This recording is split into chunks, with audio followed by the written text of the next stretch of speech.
I've been holding on to this paint sampler book for ages, and I finally decided to take the plunge and start transforming it into a bit of a journal. So come along with me as I alter this paint sample book and turn it into something a little bit more magical. Hey, it's Meg, welcome back to my channel. In this video I'm going to be decorating the cover of this free paint sampler book that I picked up when I was doing the makeover of my craft room, and I was thinking about which colour I wanted to use on the walls.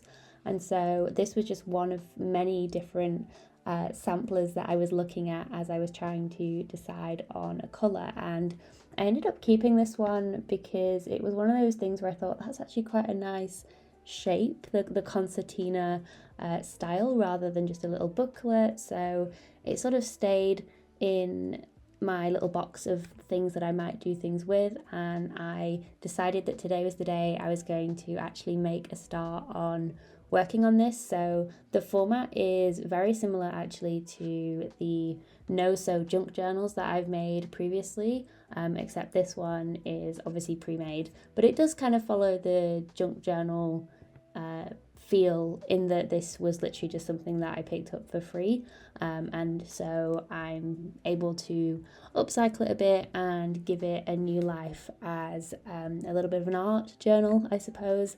So I'm working on the cover here, and I just thought that it was a really interesting shape as well because it's so narrow and long, and I don't think I've actually worked in anything that's been this size and dimensions before, so that will be really interesting to see how I work with that different format, because like I said, it is quite long, so I'll have to think about how I work on the composition of this little book. But I started out by adding some scrapbook paper to cover up the cover. I just thought I'd go in and cover the entire thing. And the 12 by 12 pad that I was using, I think it's from the range. I've had it for a while, so I don't know if you can get it there now, but it was really interesting because I thought, okay, I'll use some scrapbook paper on the front. That'll be like a bit more of a sturdy cover. But actually when I was flicking through the book, it had some pieces that were more like paper, so I decided to use one of those actually, and that was quite nice so that it didn't actually add too much bulk. But I really liked this pattern, this black and white. I thought it was really striking, even though it is a little bit busy, but you'll see as I sort of work on this cover how I was able to push that back a little bit and work on the collage. But when I started this, I had no idea what I really wanted to do with the cover, so I added this little note card here on the front with the craft colour because I thought that that would add a little bit of warmth and something of a central point that would help me then to work my collage around. And it was sort of at this point as I was adding different bits of collage onto it that I realised, because the background was so busy, I was really going to have to think hard about what else I added, so that it didn't get completely lost. So I decided to not use too many different colours. I thought, right, if I've added this busy background now, I'm just going to have to stick to something quite neutral, which I mean I do anyway, but I thought, no, I've really got to make sure that the colours I'm using are ones that really do go together. And then I was thinking in the back of my mind, I'm probably going to add some sort of floral aspect onto this, and so I was leaving the colour really of the spread for that, so that when I added whatever flower I chose onto the top, it was then able to really pop off the page. And so I was tearing strips of collage as well, quite long, because I'm obviously working with this different shape of the journal here. So I'm working sort of on the lower half of this and more so on the left as well. So just concentrating the collage in a certain area, doing the layers and working with the different textures as well. So I also came in with a bit of washi tape here just to add some little tiny subtle hints of colour here and there and a bit of interest. And then I decided, why not whip out my embroidery thread and do some sewing. And I decided to pick just a pink thread for this, and because I knew that I would end up covering up the other side of the piece I was working on, I wasn't too bothered about what it looked like on the reverse. So I decided just to do some little crisscrosses, just 3 of them, on the bottom right of the little craft note that I'd stuck on there. I debated whether I would just like do a stitch detail all around the side, but I thought that that might be a little bit too much, so I just did a little bit of hand stitching, which I think added a really nice piece of like detail and texture to the piece without being like really overwhelming. It was just a nice little feature to have on there, because everything was at that point feeling a little bit flat. So I was like, right, what can I do that's going to add a little bit of dimension to this cover? Because honestly, at this point, I still really didn't have any idea what I wanted the finished thing to look like. I was just trying to have fun with working on the cover, and so I'm not really sure what I'm gonna do in this journal. I don't know if it's really even counts as a journal. I guess it's like an altered journal of sorts. It's not a book, it's not a leaflet. I don't know what you'd call this. Let me know down below in the comments. What would you call this? A little concertina book, I suppose. An accordion. It's like a little, I don't even know what you'd call it, but I'm just really excited to work in it, to be honest. It's something a little bit different. I haven't really got my teeth into a project since the January journal that I made.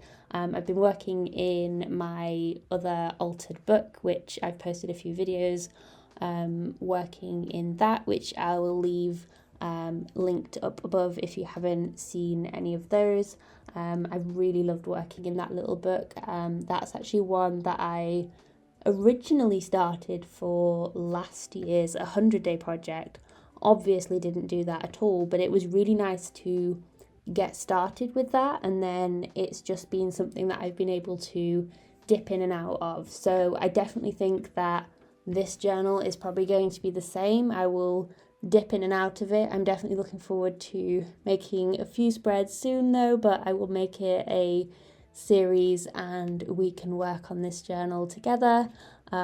Let me know if you have any suggestions of fun things. My brain is already spinning with different things I could do. I mean, can you imagine the little paint sample rectangles that are on some of the pages? What if I took a craft knife and cut some of them out and then had the detail of some cutouts? That could be really fun to work with. I was even thinking, I think it was the Junk Journal July journal that I did last year. I cut my journal in half and then added a completely vellum page into it. So maybe that might be cool to alter it in that way and add a vellum sort of page within this. I think there's lots of different possibilities with this format. And so what you saw earlier as well with my method for pushing back this background, so I was debating whether to pull out the acrylic paint and do like a bit of a watered down white acrylic wash on this, but I wasn't really feeling in a painty mood. And so I was thinking, well, how can I push this back but not, like, I didn't want to cover it up. I just wanted it almost to be muted in a way, because that black was really, really strong and I think it was taking over the rest of everything else that was going on. So what I ended up doing was using a coloured pencil. So I actually used a Caran d'Ache Luminance pencil in the shade Buff Titanium, and I think it added a really nice subdued softness to the cover that I really needed after adding such a bold pattern as the first thing that I added onto this cover. So it probably wasn't the most ideal thing to be working on top of, but I think that I ended up making it work through the different elements that I added onto the page. And even here, so even after I'd chosen the flower and I thought this was a really nice fit for the page, I it felt like it was going missing on the page, so I decided to add some old book paper underneath, and that really helped it to pop a little bit off the cover and just provide that central focus point as well, especially because this is the cover of the book.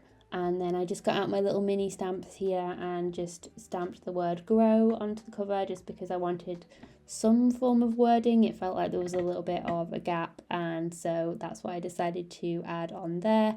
And you can see there how it looks as the cover, and I wanted to round the corners, so I will probably end up doing this as I go through working on the book. I will round all the corners. So I did round the ones on the right hand side, had a bit of a think about it, and then I decided to round them on the other side as well.